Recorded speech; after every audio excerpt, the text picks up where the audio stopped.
आज ट्यूसडे 13 जुलाई 2021, मंगलवार 13 जुलाई 2021।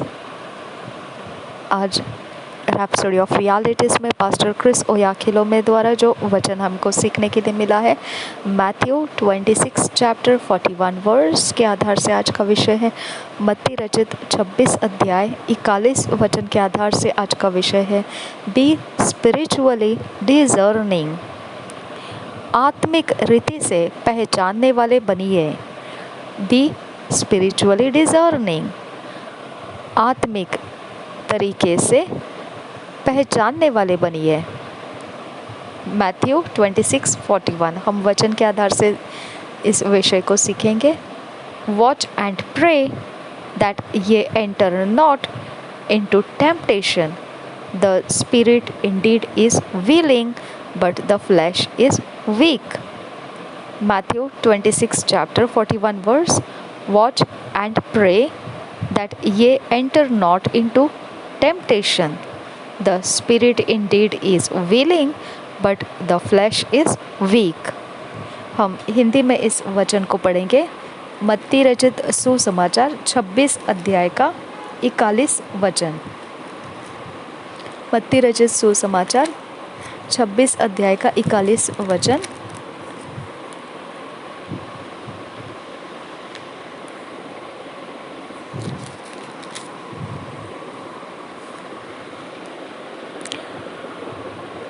जागते रहो और प्रार्थना करते रहो कि तुम परीक्षा में न पड़ो।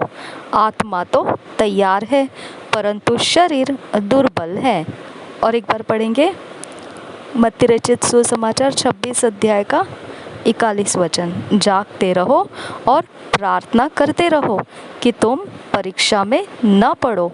आत्मा तो तैयार है परंतु शरीर दुर्बल है।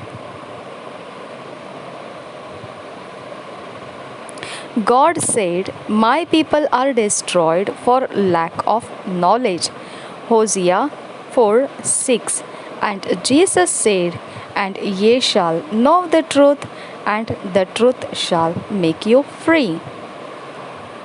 परमेश्वर ने बोला, होशिया के पुस्तक उसका होशिया का पुस्तक उसका 4 अध्याय का 6 वचन,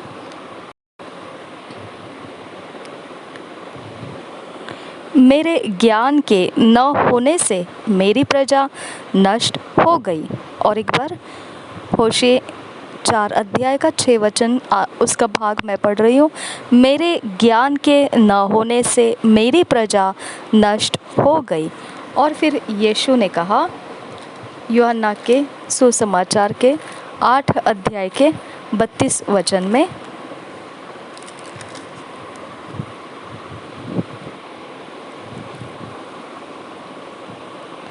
तुम सत्य को जानोगे और सत्य तुम्हें स्वतंत्र करेगा। और एक बार यूहन्ना रचित सुसमाचार 8 अध्याय का 32 वचन, यीशु ने कहा तुम सत्य को जानोगे और सत्य तुम्हें स्वतंत्र करेगा। Many are walking in darkness without knowing because they don't know the truth. They don't know the scriptures. बहुतेरे हैं जो अंधेरे में चलते रहे हैं, ये नहीं जानते हैं क्योंकि वे वचन को नहीं जानते हैं। वे सच्चाई को नहीं जानते हैं और वह अंधेरे में चल रहे हैं, ये भी वो नहीं जानते हैं। ये इसीलिए नहीं जानते हैं क्योंकि वह सच्चाई को नहीं जानते हैं और वह वचन को भी नहीं जानते हैं। They are honestly seeking truth. They want to know God, but then they go to the wrong place for knowledge. वह ईमानदारी से सच्चाई को ढूंढ रहे होते हैं परंतु वह परमेश्वर ही को जानना चाहते हैं, लेकिन वह गलत जगह पर ज्ञान को लेने के लिए चले जाते हैं। Just because you heard some people say shout hallelujah and clap for Jesus does not mean it's a church of Jesus Christ. केवल क्योंकि आपने सुन लिया कुछ लोग कह रहे हैं कि हालेलुया चीखिए और यीशु के लिए तालियां बजाइए, तो इसका मतलब यह नहीं बनता कि वह कलीसिया यीशु मसीह की है। You have got to be spiritually discerning. आपको आत्मा के तरीके में पहचानना आना चाहिए। In Acts 16, while walking through the marketplace, Paul and Silas encountered a girl possessed with an evil spirit. प्रेरितों के काम 16 अध्याय में आप देख सकते हैं, जब एक जगह से, भीड़ की जगह से जब पौलुस और सिलास चलते हुए जा रहे थे, तब वहाँ पर एक दुष्ट आत्माग्रस्त लड़की से, युवती से उनका सामना हुआ। The Bible says the same followed Paul and us and cried, saying, These men are the servants of the Most High God, which shew unto us the way of salvation. Acts 16:17। और प्रेरितों के काम उसके 16 अध्याय के 17 वचन में पवित्र बाइबल इस प्रकार से बताता है,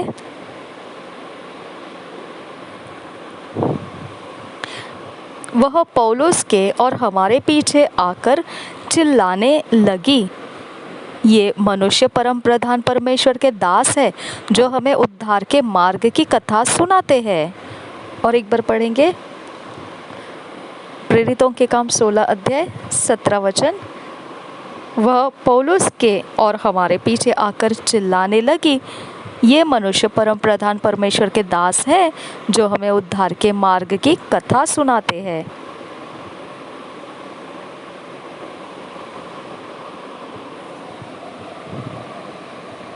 Was not she stating a fact?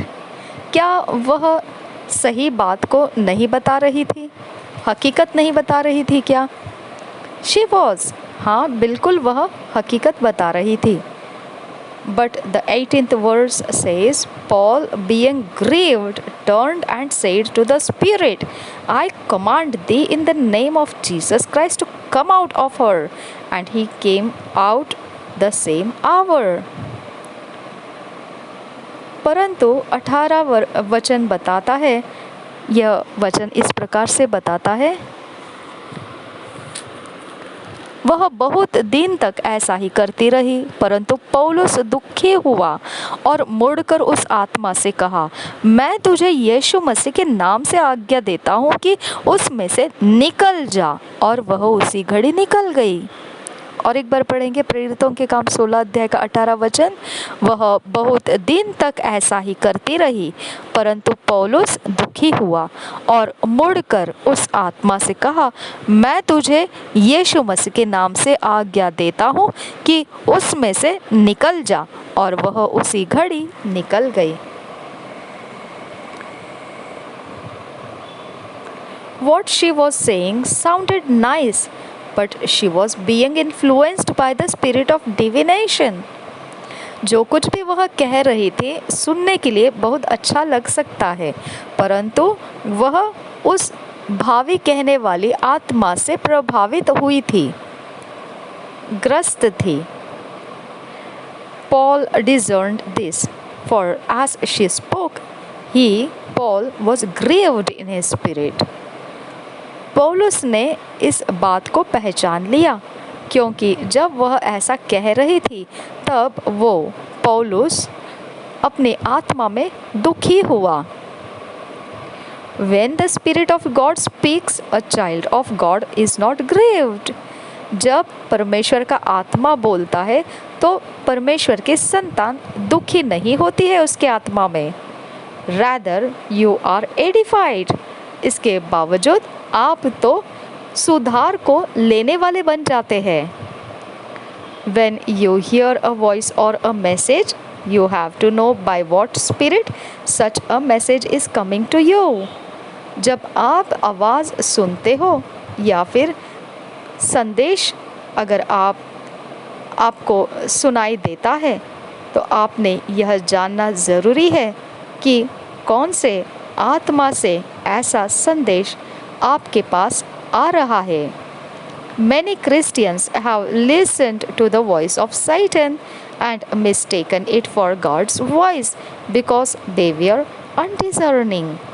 बहुतेरे मसीही ऐसी आवाज़ को सुने हैं जो शैतान की आवाज़ है और गलती से उसे परमेश्वर की आवाज़ मान लिए हैं क्योंकि उन्होंने उस आवाज़ को पहचाना नहीं। We are in the last days and Jesus told us these things would happen. So he says, watch and pray that ye enter not into temptation. And in Matthew 10:16 he said, behold, I send you forth as sheep in the midst of wolves.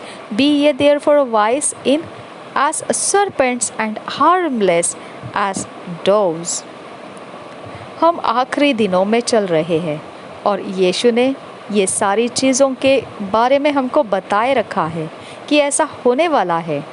इसके लिए वह कहता है मत्ती रचित सुसमाचार 10 अध्याय 16 वचन में कि हम जागते रहना है और प्रार्थना करते रहना है कि हम परीक्षा में ना पड़े। और 10 अध्याय के 16 वचन में मत्ती रचित 10 अध्याय के 16 वचन में भी वह ऐसा कह रहा है, देखो मैं तुम्हें भेड़ों के समान भेड़ियों के बीच में भेजता हूँ। देखो मैं तुम्हें भेड़ों के समान भेड़ियों के बीच में भेजता हूँ।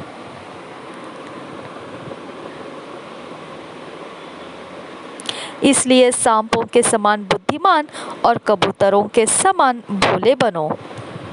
देखो मैं तुम्हें भेड़ों के समान भेड़ियों के बीच में भेजता हूँ, इसलिए सांपों के समान बुद्धिमान और कबूतरों के समान भोले बनो।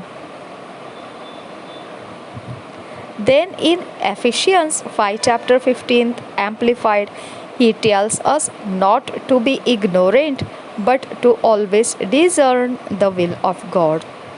फिर इफिसियों के 5 अध्याय के 15 वचन अगर आप विस्तारित बाइबल में पढ़ेंगे तो वहाँ पर उसने लिखा है कि हम अनजान नहीं रहना है, हमने परमेश्वर की इच्छा को पहचानना है।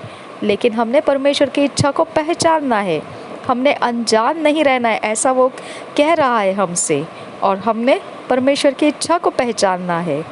Therefore, see that you walk carefully, living life and with honor, purpose and courage, shunning those who tolerate and enable evil, not as the unwise, but as wise, sensible, intelligent, discerning people. इफिसियों की पत्री उसके 5 अध्याय के 15 वचन में हम पढ़ सकते हैं कि किस प्रकार से हमें कहा गया है। इफिसियों की पत्री 5 अध्याय के 15 वचन, इसलिए ध्यान से देखो कि कैसी चाल चलते हो, निर्बुद्धियों के समान नहीं पर बुद्धिमानी के समान चलो। और एक बार, इसलिए ध्यान से देखो कि कैसी चाल चलते हो, निर्बुद्धियों के समान नहीं पर बुद्धिमानी के समान चलो। और विस्तारित बाइबल में इस प्रकार से है कि ध्यानपूर्वक चलिए, ऐसा जीवन जिए जो आदर के साथ, उद्देश्य के साथ और धैर्य के साथ है, और उन सारी बातों को सहन करना, उनको अपने ऊपर चढ़ते रहने देना आप होने मत दीजिए, उससे आप छुटकारा पा लीजिए। और आप निर्बुद्धि के समान नहीं चलना है परंतु बुद्धिमानी और ध्यानपूर्वक चतुराई से पहचानते हुए आपने चलना है। चतुराई नहीं, जैसा आप सीख लेते हैं, बुद्धि को सीख लेते हैं, आप सीखे हुए बुद्धिमानी होते हुए आपने चलना है।